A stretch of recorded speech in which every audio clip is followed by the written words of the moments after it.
It would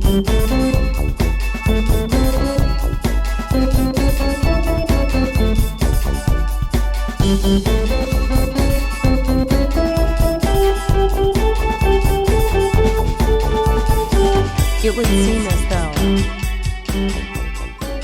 Hi. Hi. Hello. Happy Black History Month. You know what people obviously can't know, because we're always here alone when we do this, is that every time we do it, every single time, you and I are sitting here like chair dancing to the opening music to every our show. time. It's like, and you know, it's fun. It's a bop, man. Yeah, it is. It's a total cut. We should have won a Grammy for it, but we didn't write it. We didn't write it. We did not write it. My friend Q wrote it. Q should have won a Grammy for it. Yeah, I'm thinking so. Yeah. For best score? For best theme song? I don't know. Is that an award you can win? Well, Best original song or score. Okay, so yeah. Maybe both. They've scored our podcast. So. Maybe both. Maybe just win all the awards. Perhaps. Welcome to another episode of It Would Seem As Though, the podcast where we talk about anything, everything, and nothing. Mostly nothing. I'm Vesta. I'm Annika. And we are here. We're here in our lovely studio, which is a good, 30 feet from our old studio. Yeah. I know. This studio has been much better. There's been no interruption. No interruptions. I love that. Other than the cat.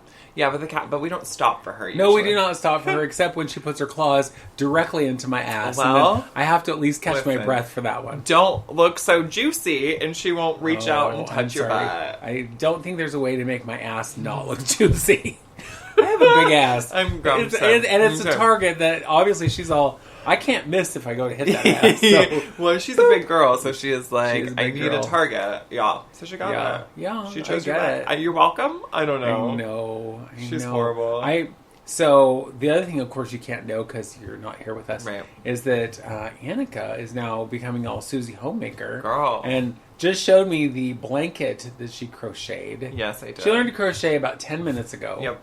And has made like a pot holder and then went to a blanket. Yeah, no big deal. Well, no, you did the pot holder and then you did the finger crocheting for the smaller blanket. I want you to know that I took all of that out. I did all of it, and I used it for the one I'm making for Gavin. Because I was like, this finger knitted looks stupid. It just looks like I'm catching fish, right? And it looks like I could have thrown it out and maybe caught dinner, but I don't eat fish, so why would I do that? Right. So I decided to just undo it and use that same yarn to knit or to crochet Gavin a blanket. And now it looks much better. I just showed it to you. Yeah. But yeah, the blanket I just made, I did because I was... But listen, I think the fact that you even did a blanket with your original, the finger crocheting, which I understand is easier to learn and to shoot, but you did it. Thanks, yeah. You know, and you finished it, and it was a thing. Yeah. And yes, it was not perfect, but it was your first try. Yeah. And your second one, although you say it's also not perfect, it looks good. Thanks, girl. I just did it, watching TV, hanging out, whatever. And like Gavin and I listen to or watch a couple YouTube shows / podcasts together. So it's an easy thing to do when I don't have to like pay attention to, like, visually. And I can just crochet. I do prefer crochet over knitting because when you knit something, you know, you knit in a row like you're making a blanket, right? Every stitch, it's like it's not secured. None of those stitches are secured in that entire row until you start a new one, right? Okay. Until you start the row above it, then do you start to lock all those stitches in. So do you know how easy it is for stitches to fall out? No, thank you. Right. Crochet, you do a stitch, then it's locked in, you move on to the next one. Like, if I... That sounds much more my speed. Girl, I feel like... Yes. That if I was doing something that could so easily fall apart, that I would be, you know, up to my ass in strings that I keep accidentally pulling and whatever. It's irritating. But with crochet, it's so much easier, and I could pull on the thread and only one stitch is coming out, not like a whole row of stitches. Like, so it's really nice. And once you got the hang of it, I was like impressing myself, like, look how quick I'm going. Like, she's so fast with the crocheting now. You know, it makes me see that visual of like that we've seen in movies or whatever so many times where somebody gets their sweater hooked on something and then it just unravels until they're you know naked or whatever. It's like if knitting is that easy to undo, no thank you. No one would ever use that. Everyone would ever knit. I know. And it just looks, I don't know. They both, before I did any of it, looked confusing. Knitting, I think, especially with needles, doesn't make any sense to me. I don't know what's happening with both of those needles. Crochet is easy to me. But here's what I will tell you about that. As a little ASMR moment, I like the sound of the clicking of the needles. Okay. I get that. You know, because I've been around people who were knitting. Yeah. And I like that clicking sound. Yeah. So it's just because it's that. Most people I've been around who do it with metal. Sure. Hooks, Okay, yeah. And so you hear that little metallic clicking. Yeah, I get that. I don't know. There are some sounds that I just really enjoy. Mm-hmm. And then there are sounds that will make me want to kill people. Awful. Yeah. Yeah. No, I get that. Because there's one sound I can think of specifically that I've recently said to, I think, Gavin when we're at the movies, is there is, in the opening sequence of if you go to the theater, they do it often, there's like a Coke open, and then they pour it and you hear the fizzy, but then you hear the ice clinking in the glass jar. Mm-hmm.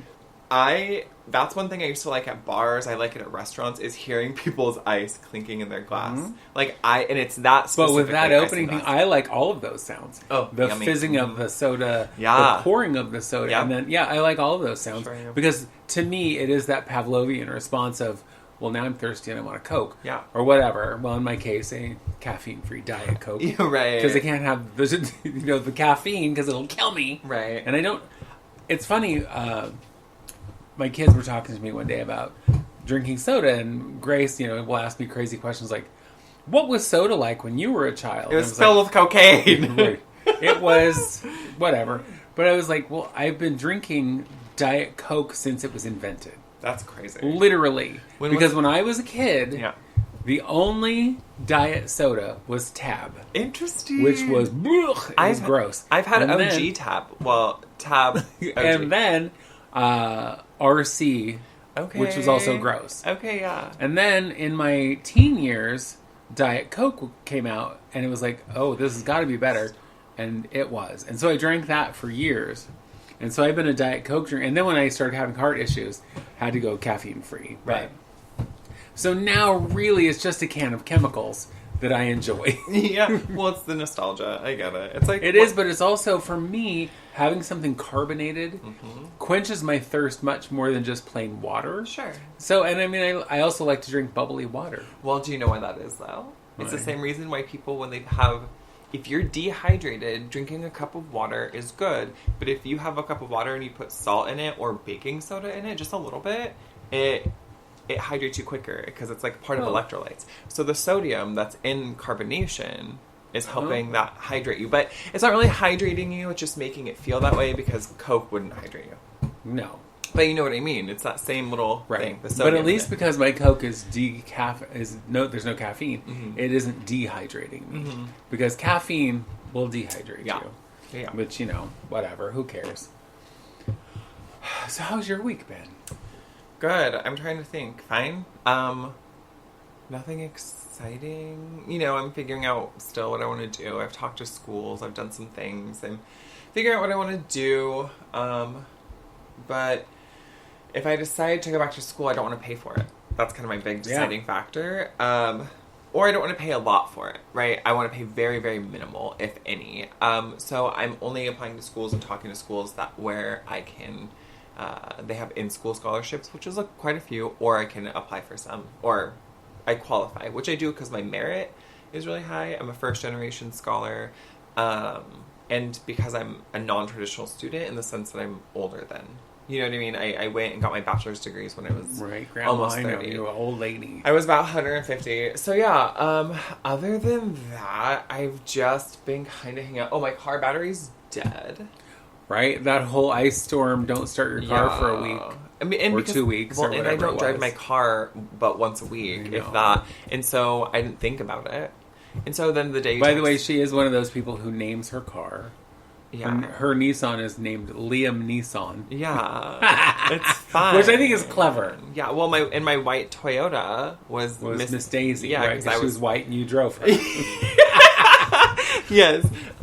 Which I found hilarious. Oh, thank you. But the day, was it last Friday? Was it for last Friday? You were like, can you go get Grace last Thursday? Can you go get Grace from school? She's early release. I didn't know. I think it was Monday. Okay. And I said, yeah, of course. Oh, yeah, it was last Monday because it was early release every day. And the school didn't bother to tell me that. So stupid, yeah. Because on the school calendar, it only said early release Thursday. Yeah. And so, silly me, I went to work like it was a normal day. How dare you? I know. And the school calls me and they're like, Are you going to come get her? Is there a reason you haven't picked up your daughter? Is it just because you're a terrible parent? That's it. And I was like, well, that's probably it. Right. But I didn't know. Yeah. Oh, well, it's on the school calendar. Well, it sure isn't. Your school calendar is also whack, bitch. It is whack, but I went through and looked at it. And I was like, it's nowhere on there. No. Nowhere. And she's like, well, but right here it says finals. But there's no code over here on the little code chart on the side where it says finals means early release. Right. And even the one day that it said early release, it wasn't the right time. No. So I was all, this is garbage. So you don't mean it? You're lying to me. To quote Laganja, this is garbage, mama. I was like, no. And you need to do better. Yeah. And her teacher actually said, I will do better. Good. Because this is on you. This one ain't on me. No. Because I am never that parent who's late. And, you know, I am going to talk about that for a second. I grew up with a parent who was always late.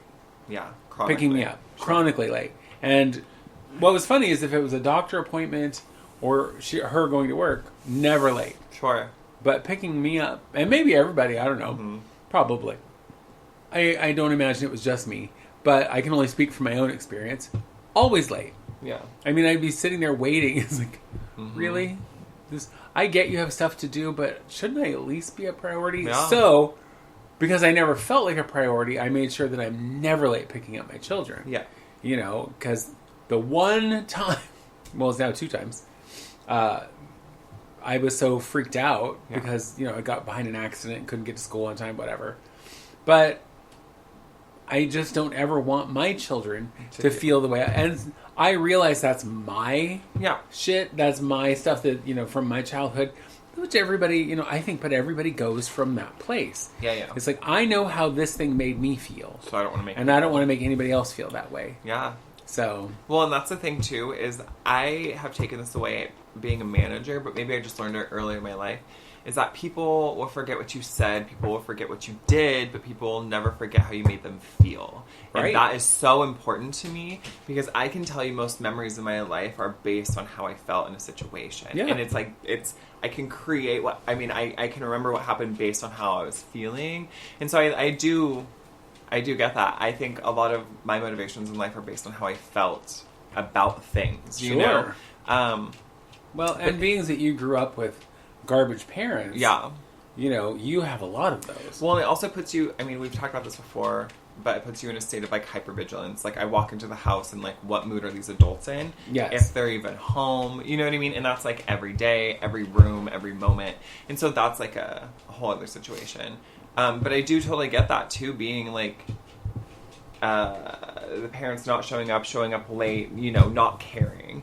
And for me, it wasn't with grandma specifically, but it was with my biological parents just not showing up. Right.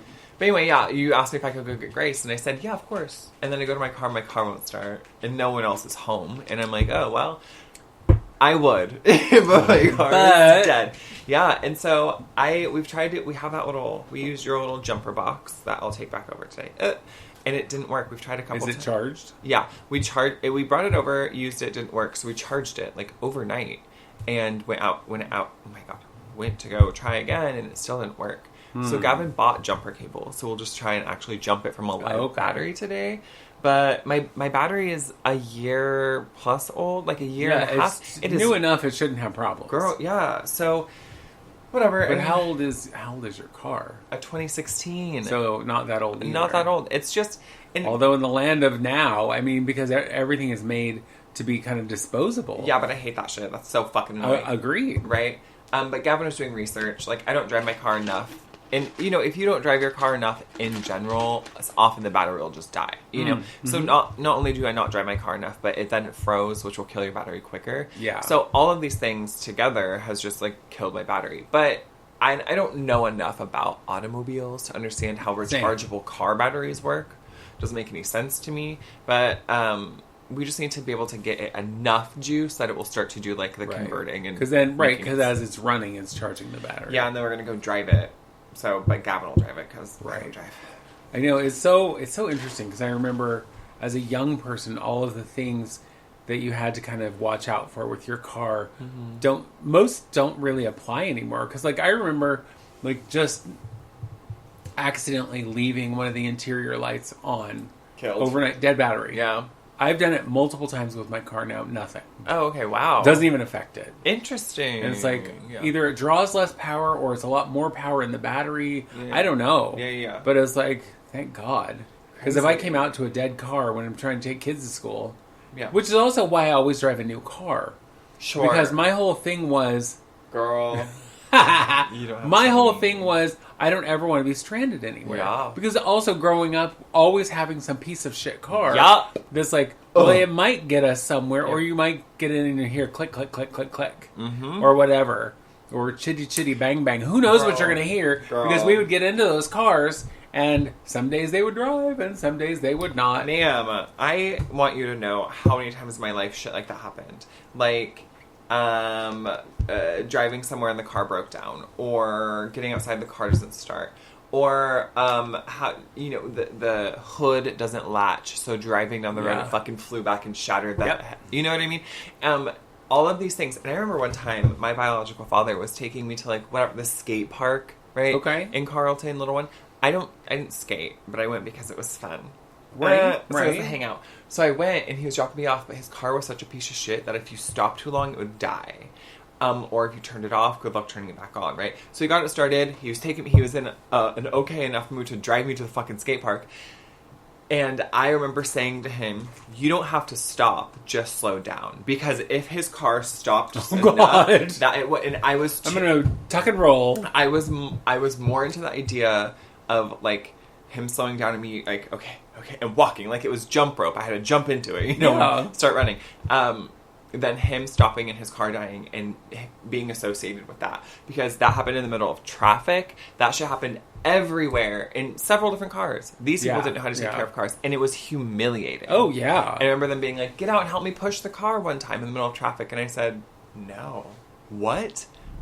No, not me. She's a delicate flower. She can't push a car. I'm the wrong one. And, like, here's the thing is, I'm a big bitch. I probably could push a car, right? But I have too much pride about getting out and pushing that hoopty because you're irresponsible. Because then everyone's going to be like, is that Annika pushing a piece of shit car down the road? Yeah, I thought she was rich. No one's ever going to say that. Yeah. Okay, so one of the cars that I bought, one of my land yachts. Oh, I think I know what you're talking about. I went, it was a Craigslist kind of listing. Yeah. And I went and met this woman, and it was like, I had the exact same car many years earlier, which was a 72 Buick LeSabre, which is almost as long as my house. That's so funny. You could fit a whole family in the trunk. It's huge, right? But it was in really nice condition, at least outwardly. And so she's like, well, hey, let's go for a drive and blah, blah, blah. So we went for a little drive in her car. And she was like, well, we should probably be getting back, blah, blah, blah. Okay, that's fine. I mean, it drove smoothly. I didn't realize that we should get back was because if I had driven it for 10 more minutes, it would have died. Oh, my God. Because the first time I drove it a long distance, it died. It was like, and it just stopped. And I don't mean I was at a stoplight. I mean I was driving and it just stopped. Oh, and my God. What the actual fuck? Yeah. And I was like, okay. Well... One time I was going through Newburgh, and it's one way this way and one way that way, and then it merges, but it's still really heavy traffic all the time. Yeah. It died right there in that heavy, in rush hour, and I'm like, I can't push it. It weighs more than my house. Yeah. What the fuck am I supposed to do? And people are honking and flipping me out. I'm sorry. Yeah, like, what do you want me to do? I had to just sit there and wait till it cooled down enough that I could get going again. Now, if it was cold weather, it was fine. But if it was summer, forget it. So what I'm hearing is buy a LeSabre and move to Alaska. Yeah, I would have been fine. Okay. Yeah, she would have been no fine. No power steering in Alaska. Well, so I took it to my friend who was a mechanic, and I was like, what the actual fuck is happening? And he was like, I don't know, I'll take a look at it. Well, he looked at it, and he's like, I can't find anything. It's old. And he's like, it didn't die when I had it at the shop, blah, blah, blah. All right. Well, he's like, why don't you just trade cars with me? No. I'm like, all right, I will drive your T-Bird while you drive my hoopty. No big deal. Thank you for asking. I think it's an even trade. Yeah.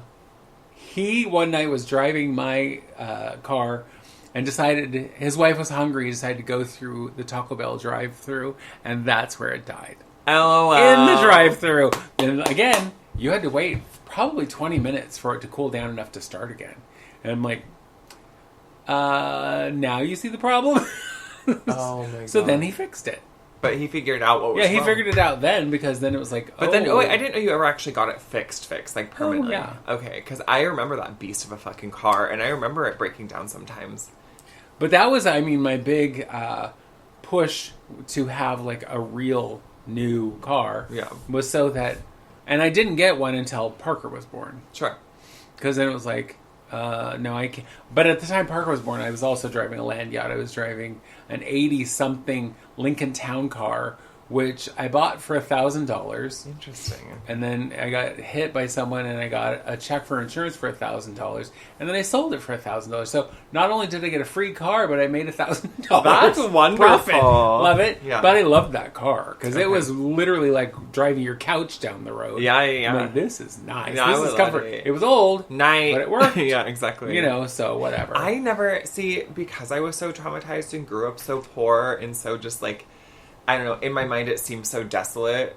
I never wanted to buy a used car. I never wanted to buy anything that was even 50,000 miles. That's too many. I can't have that, because what happens when it breaks down? Right. Is that too many? And here's the thing. I didn't learn literacy in anything other than like academics, but real life things like cars and taxes and I didn't learn it going to college. I didn't learn this from anyone because there wasn't anyone to show me, really. And so many people in my family, no one was really financially literate. And so I didn't understand that you could buy a used car and it made sense to buy a used car if it, you know what I mean? And I didn't get that. And so my very first car was Miss Daisy, and I was 21, but I bought it. I didn't need help from anybody for anything. And I remember. The best part of that whole fucking deal was that I was 21 years old, and years before I had taken out 1 billion credit cards and used them all, and then was like, oh, fuck, and then paid them off, right? So I had amazing credit. And this car, I was buying it in 2013, and it was a 2012, or I bought it in 2012, it was 2011, something like that. And it hadn't sold. And so it had 4 miles on it, and it was brand new. But they were like, oh, there's a deal that you'll get 0 interest, but you have to have a certain credit score. So I applied for it, and I was 4 points off of the credit score. And so they called and made an exception, all that in air quotes. As they do, right. I'm going to talk to my manager. Yeah, but I got this brand new car with 4 miles on it with 0 interest. Nice. That was my very first car. That's crazy. Right. Never will you get a deal like that ever again. No, because my car now is almost paid off, praise Jesus. But I took financial hits these past years that I've had this. Yeah. And so, I'm finally at a place where I'm good. Past couple years I've been okay, but it was crazy for a minute. It was crazy. Not having any credit cards and using just the money you get. Absolutely. And I don't think people realize. Well, because I don't think most people live that way. No, most people, I think. Well, and I was talking to someone the other day because we were talking about finances, and I said when I was younger, got a credit card, was going to use it for emergency, spend it all the way up to the limit, and it took forever to pay it off. Yeah. And I was saying how now I don't have that. Now I don't have credit card debt because I just pay it off every month. Yeah. But talking to people, that's not how most people live. No. Most people live with a fair amount of debt. Yeah. Because most people have to. Yeah. But I also find that most people, even if they make a shit ton of money, I think the more money you make, the more you spend. You're dumb. The more you're more comfortable. It's well, I don't have to think about buying that new laptop because I can afford it. Or I don't have to think, we're going to go on this vacation because we can afford it. Yeah. And so I think a lot of people, unless you are financially literate, and I love the way you put that, I don't think that you're okay, so X amount of my paycheck goes to bills, and X amount goes to savings or retirement or whatever, and then X amount goes to fun or whatever, however you split it up. Of course. I don't think most people live that way. Because I don't think most people can afford to live that way. No. Or know enough. I was talking one day to my good friend Susie Orman. You know me. Oh my Susie, God, you and Susie? Yeah, I love Susie. Yeah. But I actually was watching her show, and she was talking about if the job that you work for offers you retirement, benefits, and they're like, will match you dollar for dollar, that if you're not taking the maximum amount, you're leaving money on the table. Yeah. So, like, if they say you can do up to, whatever, $100 a paycheck. Yeah. That if you say, well, I can only afford $50, well, there's $50 every month or every paycheck that you're just leaving out there. And it's like, not everybody can afford, obviously, the maximum amount, whatever that is. Yeah. But it's like, that's what you should be striving for, so that you're getting everything that they're trying to give you. Girl, I want to tell you, my last job leaving the house, my last job with, like, corporate organization with Starbucks, as everyone knows, they paid me, and because I was management, but I wasn't salaried, I got tips. I had health care. I had a 401k. They gave me stock. I bought stock every quarter.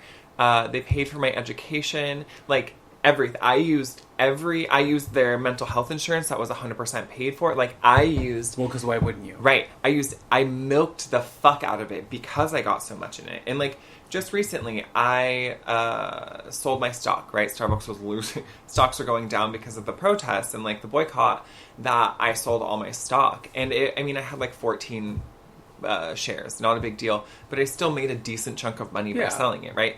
But that's such a smart idea. Like, I wish I would have known better. Like, in any job I had, how to take advantage of what it was being offered, because all of that is included in what is owed. Right. You know what I mean? Which is why I don't understand when people have vacation and PTO and don't take it. It's like, you are literally saying, I don't need your money. That makes me fucking And I don't need a break. No, because I need to work until I drop dead. Hate it. And it's like, I'm sorry, but if I ever work obviously I work for myself, so I don't get that. No. But I also take time when I need it just to go, I'm going to take time off. I don't get any money, but you can bet your sweet ass if they said you get up to 2 weeks of vacation, I would take every second that I was offered. Well, because why wouldn't you? It's foolish not to. And then but I know people who are like, well, what am I going to do? What? Figure something out. Sit on your ass. Who Watch cares? Some TV. Right? Yeah. Catch up on the things around your house. Catch up with your friends you haven't seen. Whatever. Do nothing. Do something. But you take that money. Girl. Because that is part of the package that they offered you. Yeah. But it also, for me, it also goes back to someone offering you money and you being like, oh, I couldn't possibly take your money. I will always take your money. Can. Yeah. If you give me a handful of money, I'm never going to say, oh, I can't possibly. Well, why? I don't care. I don't care. Unless you expect me to do something for it. Right. Then it's like, no. Well, it's conditional. I agree with you about the vacation and the sick time. I know people who are like, well, I can't, like, do it. Or people whose work ethic is a quote unquote so strong that they can't, right? It makes them feel bad because, and growing up with that old woman, I feel like her, I will say, work ethic was so intense. She worked all the time. She worked out all the time. You know what I mean? And none of this was healthy, but she did it to the point of exhaustion, to the point where she wasn't really living a life that you would want to fucking live. Do you know what I mean? Right. Well, and I believe that is just because living in poverty for so many years, that once she finally started making decent money, which is also funny because she always thought of herself as poor and broke. She still does. Well, yes. And it's like, but she was making enough money to live comfortably within her means. And raise a teenager. Whatever. But yes, she never did any, like, I can't take any time off. I can't. Never. Girl. The only vacation she ever went on, they were with you. But that's kind of it. Yeah. You know what I mean? Yeah. Blake and Leanna, maybe a couple, Yeah. Yes, but I mean, it was like so very few and far between. Yeah, I don't remember Grandma taking vacations when I was a kid very often. And I think that, again, going to school and studying specifically what I studied, I just learned too much. And the idea of, like, oh, I can't take sick time or I can't take vacation because I'm not being productive, and my value as a human being is attached to my productivity. Yes. And so if I take vacation and I'm sitting on my ass or I'm twiddling my thumbs or I'm playing games or having a good time, I'm not being productive. Right. And then there's some guilt attached to that, which you know my feeling about guilt. Mm-hmm. I think it's a waste of time. Yeah. You know, if you've done something shitty, just fix it. But sitting around feeling guilty about it is stupid. Yep. But, you know, my husband, he just took 2 sick days, Friday and Monday. Yeah. Him taking a sick day, his brain goes automatically to, well, but if I take a sick day, they might decide they don't need me and they're going to fire me. And now I'm problematic because I took 2 days off.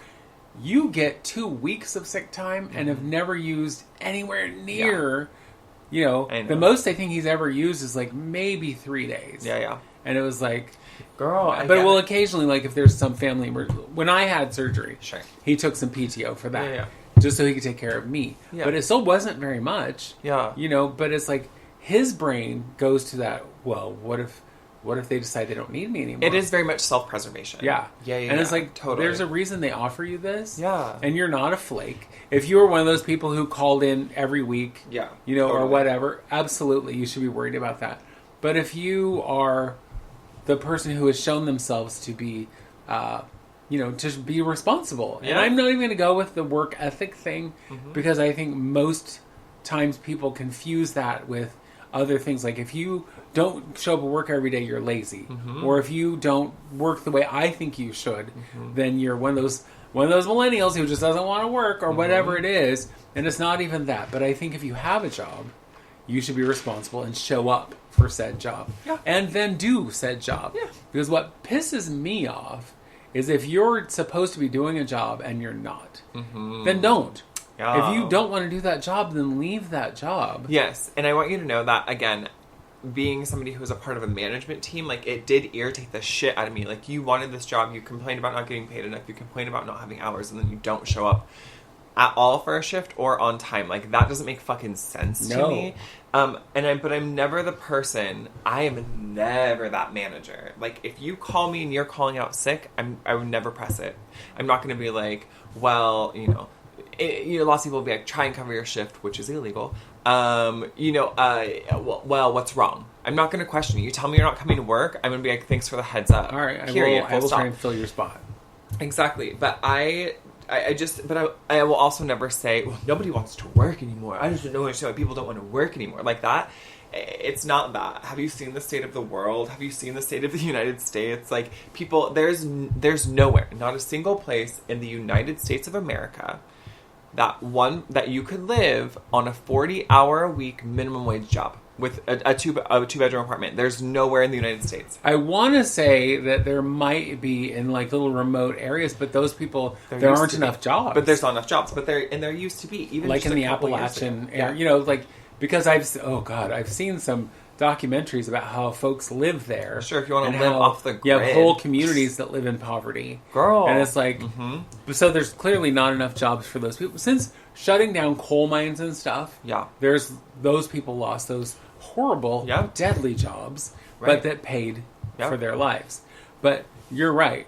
Now, I will watch some of those home remodel or whatever shows where they're like, we're going to take you to see 3 houses and blah, blah, blah. Well, the first one I was watching was the one with Chip and Joanna Gaines, and that's in Waco, Texas. Sure. And they'd be like, here's this beautiful 3,000 square foot house, and it's $200,000. What? Excuse me? $200,000 here will buy you a garage, maybe. Yeah, a dumpster. Or a really fancy shed. It's not going to buy you a house. No. And I mean anywhere in Portland, it is not going to buy you a house of any size. No. And when we bought our first house, when T and I first got together, so 21 years ago, we paid $130,000 for that house. That's crazy to me. Yeah, and then when we bought this house, 17 years ago, it was $310,000. Okay. It now, the same house. I mean, yes, we've done some upkeep and some things. You know, we obviously made the basement into a full apartment, and we have an ADU, which we're coming from right now talking. But it is more than doubled in value. That's crazy. And that's a lot of money. And that's, I don't know how people afford a house at all. No, man. You know? And it's always the people, too, I make jokes about it, but it's people who always want to buy gajillion dollars homes, and he's like, hey, my name's Todd, and I sharpen colored pencils for a living, and this is my wife, Daisy, and she breeds butterflies, and our budget's $6 million. Like, what the fuck do you mean? What do you mean you sharpen colored pencils, Todd? And how's your budget $6 million? Right. Like, those are the ones too where like where they're doing like a full reno on a house, and they're like, well, all we can afford to pay you is $200,000. Yeah, because so that's on top of what you already owe for this house, right? Yeah. And I'm all I can afford to pay you is, let me check. I have $100, and I might have some money in my little drawer where I probably have 20 or 30 bucks there. So you could change the lights, and I do mean the bulb, not the fixture. that's all I can afford. Honestly, and these people are like, well, $200,000 more, I guess it'll just take it out of my daughter Petri Dish's allowance. Like, what the fuck are you talking about? Oh, their daughter's name is Petri? Petri Dish. Petri, middle name Dish. Bamboozled. That's their middle name. I love it. Yeah, honestly, I just feel like none of that makes any sense. Those people are so weird. Like, I colored in coloring books, and my wife collects Pokemon cards. Our budget, $1 billion. I don't understand. What school did you go to? I don't know, but now I'm thinking about ridiculous names for children. Yeah. So my daughter's name is Clora, middle name Form. Yeah. It's like my child insignia. What do you mean? Symbol? Right. Oh, God. Love it. Yeah. Yes, do you have something? No. Okay. What I was going to say is two things. Tell me. One, it's Black History Month. Happy Black History Month. Yes, indeed. I did not know until just yesterday that Black History Month has a theme. I love that. I did not know this. I didn't know either. And the theme for this Black History Month is arts. It's celebrating arts and artists and crafts. Arts and crafts. So if your daughter, what's her name? Petri Dish, girl. Petri Dish wants to do some arts. Where she was born. I forgot because, it was such an exotic name. Beautiful. From the exotic lands of Scientifica. Yeah, it's Black America and the Arts. I love that. And it's like perfect timing too because it's also Oscar season. Right. What is funny, and I'm going to say, you know me, I have watched the Oscars since I was a little kid. Yeah. Loved it. Sure. Loved the fantasy of it. Yeah. Loved, the beautiful... Feeling the fantasy. Well, the beautiful clothing and the beautiful people. And it's like the biggest crossover ever. Everyone's there who's ever been in any... You know what I mean? Right. Celebrity crossover. I was into it, yeah. However, I always... Now that I'm... Old. Aware... that too. Yeah. But I think now that I'm just aware of more things that I wasn't aware of in my white privilege, I look every year, it's like, okay, well, that's cute, but do we have any people of color being nominated for these Oscars? Yeah. Do we have any people of color who are presenting, who are hosting, who are doing whatever, but more importantly, who are maybe winning some of these awards? Yeah. And I know that we've talked about it before, but I actually did I broke down a little thing of the winners. Okay. Now, I believe that this year's Oscar is the 90th? Sure. We'll go with that. It might even be more than that. I don't remember, but it's been happening for at least 90 years. Jesus Christ. 90 years. That's a long time. And the list of black artists who have won an Oscar is so short. Wait, in any category? In just the major categories. Okay. So in directing, 0. Wow. In all those years, not one black director. That's crazy. And 2 women. 2 white women, but 2 women. That's crazy. In all these years. I'm like, what? But no, not a single black artist. One woman for The Hurt Locker, I think is one. Yes. Yeah, right? Catherine Bigelow. Yeah. Yeah, and then... that's so funny, I remember that. Yeah, that is funny. But there was one other, which now I'm blanking on. But who knows? Was it Diablo Cody? Diablo Cody was a screenwriter. Okay, so she won for her writing. Okay, I love Diablo Cody. So the very first person to ever, the very first black actress, was Hattie McDaniel from Gone with the Wind, 1939. Best Supporting. Best Supporting Actress, and they... In a time when segregation was... Right, well, so they didn't expect her to win, because it is done by Academy vote. So if you're a member of the Academy, you can vote for anybody in... Like, I know that it used to be actors vote for actors, directors vote for directors, that sort of thing. Yeah. So the Academy itself absolutely did not expect her to win. Weird. And it was like, well, she was nominated because it's like, whatever. But they don't do any of the voting. So they put her in the room way away from the stage. And we're like, oh gosh, this black woman's coming up to the stage to talk. Oh, what are we going to do? And her speech was very short. And one of the things she said in her speech was, I hope that I'm a credit to my race. Which now, hearing that is just... One, it's cringy, but it breaks my heart. It's like this woman who was acting for her whole career. Yeah. It's like, well, I hope I'm good enough. Yeah.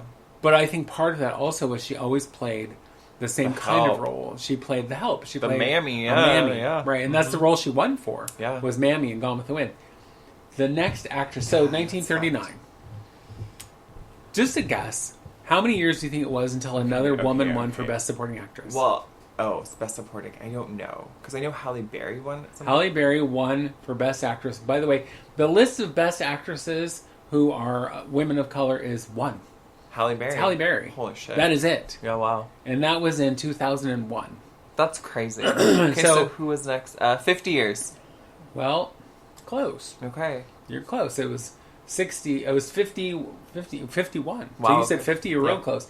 The next one that won was Whoopi Goldberg for Ghost in 1990. Which is so fucking weird to me. Like, I love the movie Ghost, but like, I love Whoopi, but like, she won for that movie? Yeah, not The Color Purple. Color Purple, right. Which she should have. Yes, ma'am. Because The Color Purple, to me, is a perfect movie. Yeah. It is one of those movies that I have watched a million times. Yeah.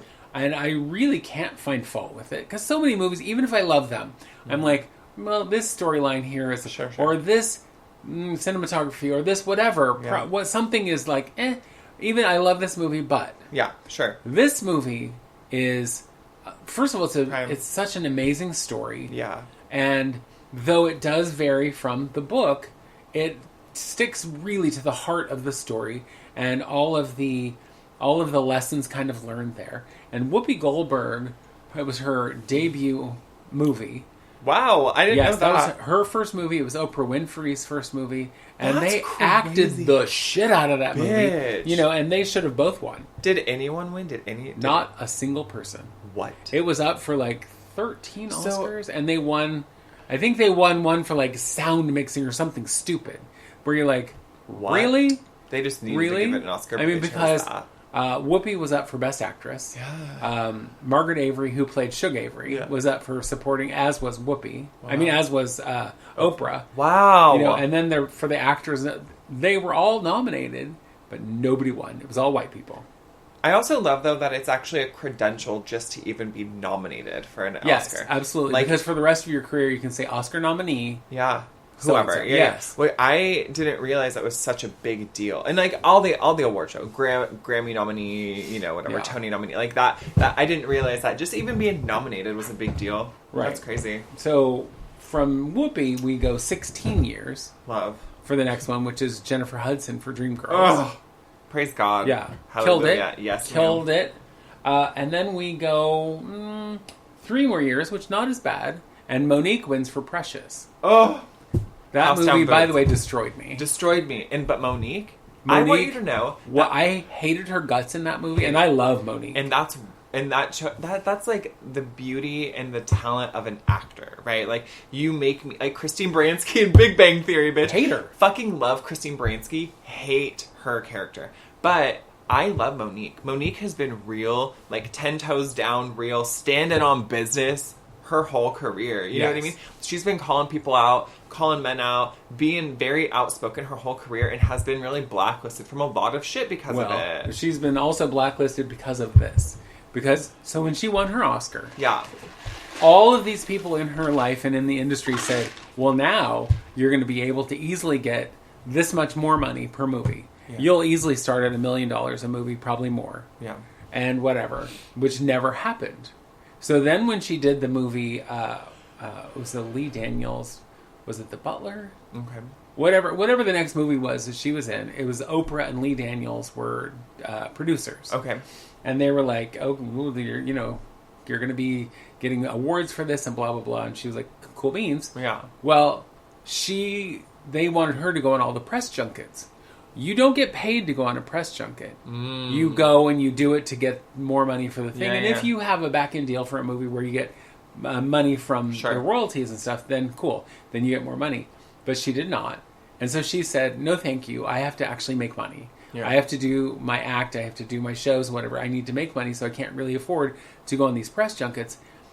And everyone was like, you have to. This is career suicide, blah, blah, blah. And she's like, I can't. Yeah. I have a life. I have bills to pay. I have a house, whatever. I have a mortgage. And she was then blacklisted. And she was told that it was strictly because of the way she behaved, that they were not going to put her in movies. And it was big people who were like, you're screwing yourself, basically. And so she has since come out against Oprah and said Oprah was one of the people who, kind of fucked her over. You know how many people have come out against Oprah is staggering to me. Yeah. Yeah. Wait, sidebar. Do you want to... I recently was like, okay, so tell me all the controversy about Oprah, because Taraji P. Henson also is having beef with Oprah recently about The Color Purple. She wasn't going to get paid a quality amount. Right. And that is absolutely true. But Taraji, they really wanted her for the movie. Mm-hmm. And she said, and I heard her, I watched her in an interview talk about this, that they did not offer her what she is worth. No. They did not offer her what a woman of her stature and career, and awards and whatever should be getting. Yeah. And so she said no to the role of Shug Avery in the new Color Purple. And they were like, well, what? No. And she goes, no, I need to be paid this amount. Yeah. Right. And her talking, and I know that people who do like pumping gas kind of jobs, they're like, you're making millions of dollars and you're complaining it's not enough. But the thing is, if some other actress of her same stature who is white is getting that kind of money, so should she. Yep. And so she said, I'm not just doing this for me. Mm-hmm. I'm doing it for all the actresses who follow me, all the black actresses who look up to me. Because if I go, okay, I'll do this movie and not get paid enough, or not get paid equally to what other people should... then what's the point? Then I'm basically saying I'm not worth it. Mm-hmm. And so she did get what she asked for. Good, finally. So, but that created because then again on social media it blew up that the seedy parts of Oprah, and then people start bringing up more shit. And remember the school that Oprah opened in Africa? Yes. And then people are posting all the allegations about that, and it's many girls were getting sexually abused by people who worked in the school, and it was like, what was Oprah doing about and so people were pulling up all this shit. And here's the thing, I liked Oprah's show because I was a kid, but again, Oprah's one of those big, huge powerhouse people that, do I trust them fully? No, because I don't ever trust anyone with that much power, that many resources, that much money. Right. Not ever, not once. There's not a single person who has that much authority in the world that I ever trust completely. No. And for me, kind of what put it into perspective for me, people who are at that level, is I want to say it was Hurricane Katrina. Okay. When they were doing all of those celebrities show up and do big benefits and whatever. And they were like, well, I gave $100,000. And Rosie O'Donnell went publicly on it and said, I gave what I could afford to give, which was, I think it was $1 million. Yeah. And she said, if these celebrities who are much bigger than me and have if they're not giving more, that's ridiculous because they can afford it. Agreed. Then, it's like, you're just like, oh, I can write off this $100,000 or I can write off this 10. Yeah. She's like, if I can give $1 million and I'm not worth that much, they certainly can too. Absolutely. And it was really charity for me. It kind of put charity in perspective because it's like, if I only have $100 and I give you 10 of it for charity, that's a good percentage. That's a huge percentage. But if I have $10 million and I give you $10,000, that's not anything. 1%. Yeah. So after Monique, Okay. the next one was Lupita Nyong'o for 12 Years a Slave. Fucking love her. Well, she's amazing and beautiful. And well, by the way, she is the kind of beautiful that I'm like, is that even real? Is she a real human? No, she isn't. Is she an alien? And she speaks Spanish, which is incredible to me. But not only that, she was in Jordan Peele. You know who Jordan Peele is? Us. Yeah, she was in Us, and did you watch it? No, it's scary. I don't watch scary movies. You know that. She does such a phenomenal job of being utterly creepy and unsettling. Like, I was all, damn girl, I see you in such a different light. Right. But I love that. I love that Jordan Peele is writing horror that is black-centric. You know what I mean? I love it. Anyway, I love that. And then next, so these are much closer together, 3 and 4 years, was Viola Davis for Fences. Okay. By the way, I would watch anything with Viola Davis. I love her. Yes, and if you want a really good audiobook, get her audiobook. Yeah. Because having her read it to you, even it's probably better. Delightful, y'all. And then Regina King for If Beale Street Could Talk, which that movie, fantastic, phenomenal. And then Ariana DeBose for West Side Story. Okay. So she was a woman of color and a queer. Oh. So that, what? Oh, I can't believe that. I know. And so this year, there are 2 black women who are nominated. Davine Joy Randolph for the Holdovers, and Danielle Brooks for The Color Purple. Right. But there's other women of color because America Ferrera is also nominated. For Barbie. supporting? Is she? Mm-hmm. Okay. America Ferrera, I think she's nominated for Best Supporting. Yeah. Okay. But I'm all, what? So in the Best Actor, there have been far less than in the supporting category. Supporting categories on both of them have more. You know, Sidney Poitier is the very first one to ever win in a Best Acting category. And that was in 1963. So a full 24 years after Hattie McDaniel won hers. Crazy. Yeah. And then Denzel, for Lilies of the Field. Then Denzel won for Training Day in 2001. So we go from 1963 to 2001. 38. Before the next person wins. That's crazy. Right. And then Jamie Foxx for Ray. Okay. Forrest Whitaker for The Last King of Scotland. And then from there, that was in 2006. The next one to win was in 2021. Wow. Which was Will Smith for King Richard. Okay. And you know, of course, they talked about taking his back because of the whole slap heard around the world. Oh, God, shut the fuck up. I know. I'll slap all of you right now. You know what I mean? Like, who cares? Yeah. So, in supporting actor, because we did supporting actress, because the lead actress category, one person.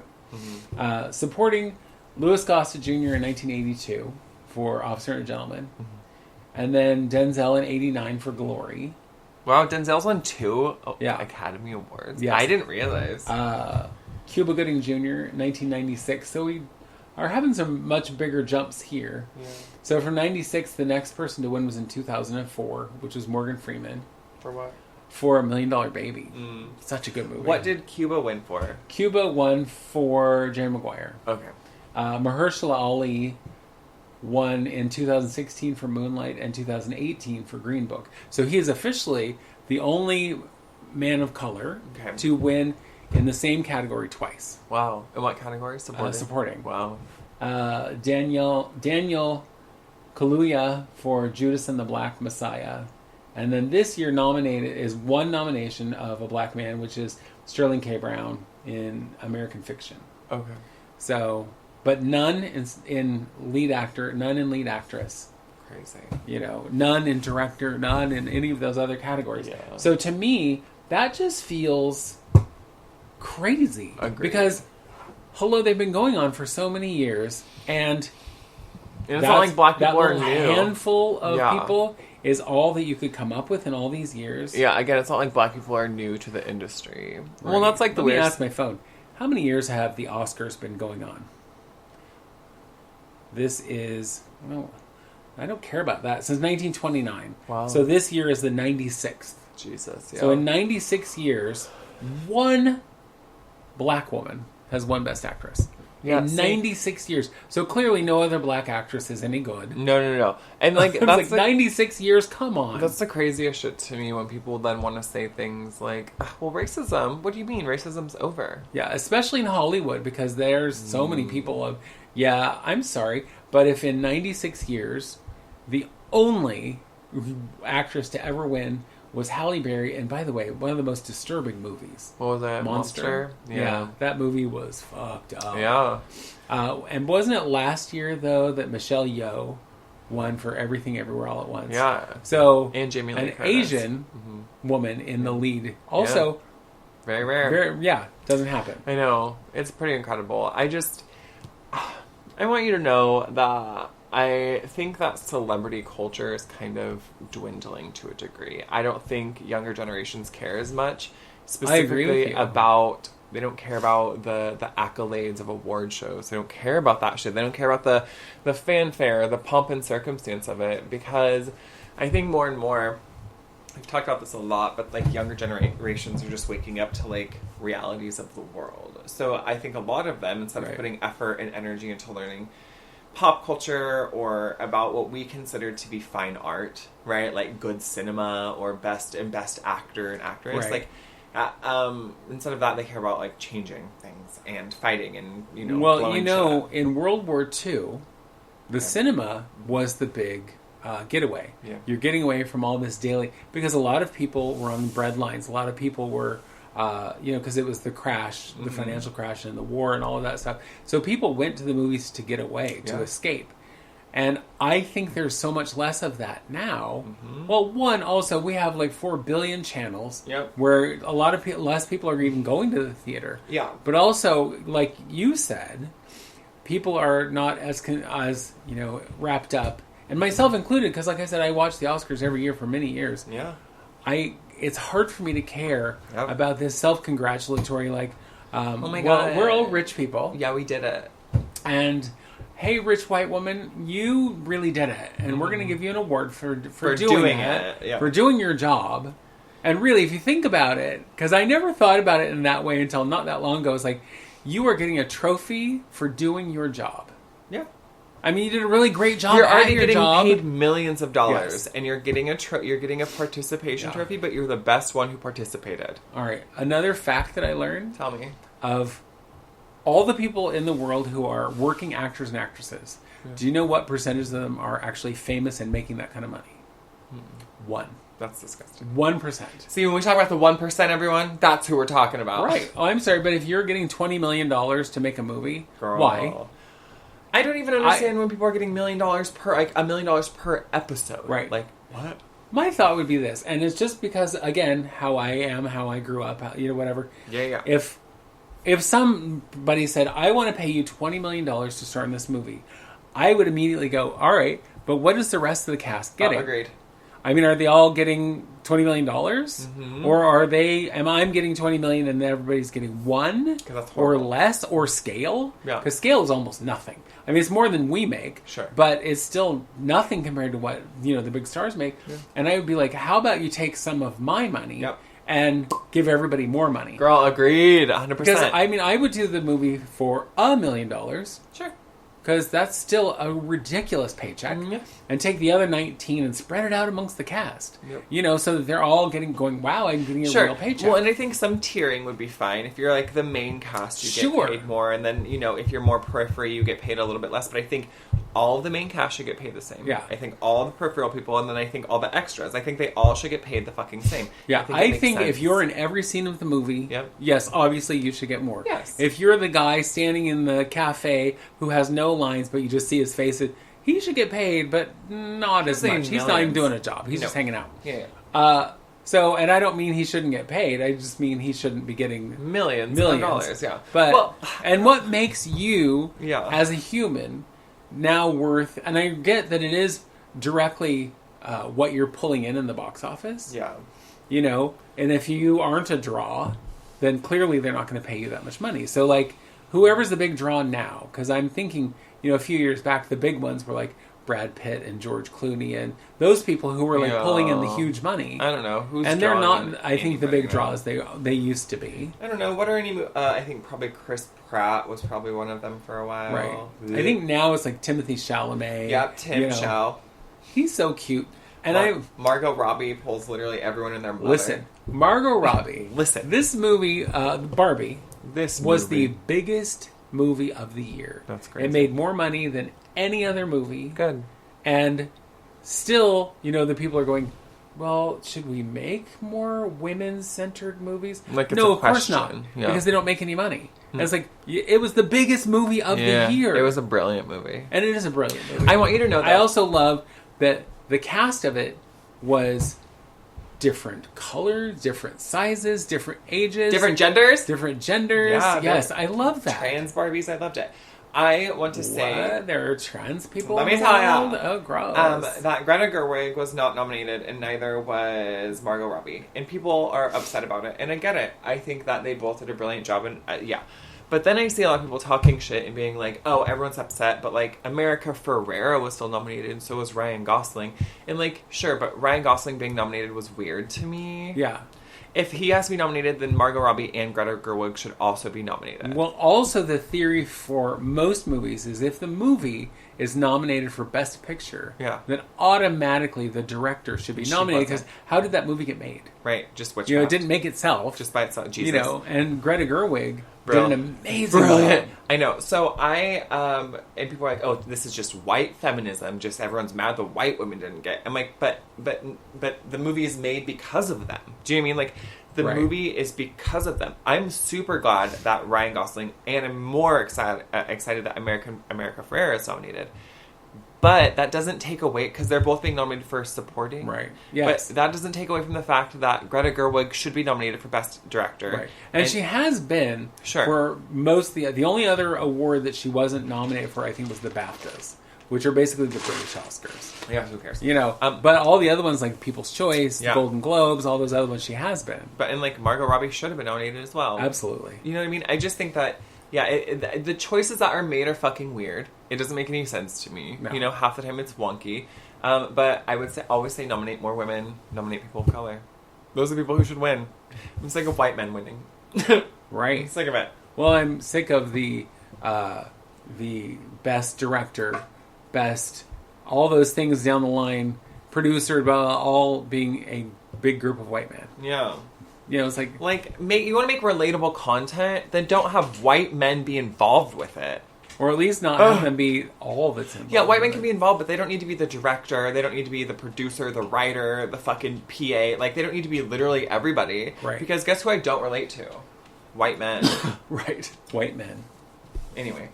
On that note, we're going to wrap it up real quick. We are. Oh my God. But I was going to say, talking about America Ferrera real quick, you have now gotten me into Superstore, which I realize isn't even on anymore. And so I just started watching it. I'm, I think, in the middle of season 2. Okay. America Ferrera, she is my favorite part of the show because she's brilliant. Yeah. And I love the fact that she's usually kind of pretty dry. Bitchy. And one of my, I think, favorite things is, so her name in the show is Amy. Yep. But she works in a store that I think is supposed to be like Walmart, yeah? Yeah. And every week her name tag is a different name. Yeah. It's not hers. Yeah. Only in, I think, the first couple episodes was it her name. Yeah. And every week it's like, hi, my name's Monique, or Bobby, or Michelle, whatever. It's like, I love that. But it's also, it's very well written. Okay. Yeah. Agreed. And there's a couple characters that I hate, but I really enjoy the show. So, if y'all haven't seen Superstore, go watch it. I am watching it on Hulu. Okay, yeah. Yeah. Unfortunately, it's with commercials. I'd rather watch it somewhere without commercials, but who cares? It's still super good. And what am I watching? I'm going through Big Bang Theory again. I just finished it. Never watched it before. Now I just binged it, and now I'm watching it again because it's real good. And then we're watching How I Met Your Mother, which I've never watched, but Gavin is obsessed with it. So we are watching it. We're on season 2. We haven't watched it in a couple days, but that's kind of... Isn't that really just how I met a whole lot of white people? Girl, you already know how I feel about it. It's a bunch of white fucking people in New York City. I'm like, this is just the reboot of fucking Friends. Like, where everyone's white. We all know how I feel about Friends. So, it's fine. I want you to know that I don't think most of the cast is charming. I think there are a lot of irritating men. But some of it's fine. I would watch that over a lot of shit. But it's not my favorite. You know, I'd much rather just stick to my Big Bang Theory, my Superstore. Well, so now that you've finished Big Bang, I recommend that you start Young Sheldon. Well, I need to be able to watch it with Gav. Yes. So, but I think that you'll enjoy it. I'm excited because I did see the crossover episode you were talking about. Yeah. Where he's talking to himself. Yeah, it's very cute. But yeah, it's a sweet show. And I just, because I had never watched Young Sheldon, and my daughter started watching it, so I was like, I'll give it a shot. Because mostly I find Sheldon to be so irritating. But in Young Sheldon, clearly my favorite character is the Annie Potts character of Meemaw. Meemaw, yeah. Because, one, she is sparky. Let me tell you what. She doesn't take shit from anybody. And she's an older woman who's sexually active. Gross. Who's, like, doing her own thing. How dare she? And when her grandchildren just show up unannounced, she's like, what are you doing here? Not like, oh, thank God I have a purpose. My grandbabies are here. She's like, I didn't invite you over. Yeah, you can call. You're right. Get out.